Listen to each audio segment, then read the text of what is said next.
Գյորջյան Կասկադ 60 ամիս փուլային վճարում բազմաթիվ առավելություններ։ Տիկին Վարդանյան, Մենուա Սողոմոնյան, Հայաքվե ազգային քաղաքացիական միավորում։ Տիկին Վարդանյան, այստեղ հայտարարության այն հատվածում, որտեղ հիշատակվում է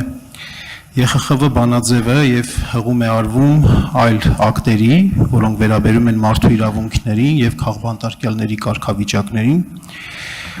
Կարծում եմ, որ այն ինչ իրականացվում է հիմա Հայաստանի Հանրապետությունում, դրա քաղաքական պատվերի հանգամանքը ավելի պարզորոշ ցույց տալու համար, ավելի հիմնավոր ցույց տալու համար,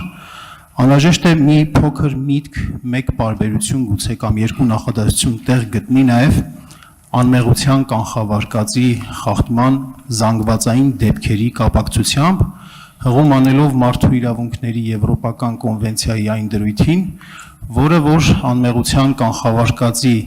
խախտումը վերագրում է ոչ միայն դատարան եւ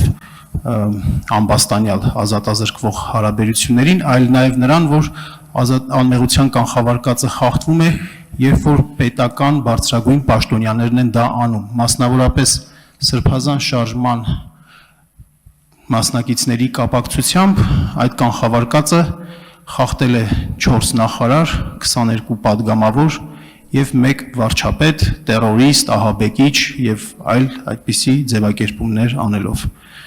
Կարծում եմ, որ այդ հանգամանքը ավելի կընդգծի հիմնավորությունը, որ այն ինչ տեղի է ունենում այս մարդկանց հետ, իսկապես անմեղության կանխավարկածի խախտում է։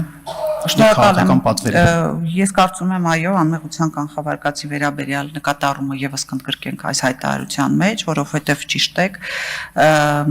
բավական է որևէ քրեական քաղաքական դրդապատճառներով որևէ քրեական գործի վերաբերյալ հայտարարություն, ապա մենք կտեսնենք, որ յուրաքանչյուրը իրեն դիտարկում է որպես դատավոր եւ մնում է միայն դատավճիռների կայացումը, ավելին մենք տեսնում ենք, որ վարչապետը նույնիսկ որոշում է քրեական օրենսգրքի այն հոդվածները, որոնցով որ մարդիկ պետք է ենթարկվեն պատասխանատվության, հետեւաբար անմեղության կանխավարկածի օգտագույն խախտումներ եղել են եւ հայտարարության մեջ առաջիկայում դրանք եւս կընդգրկվեն։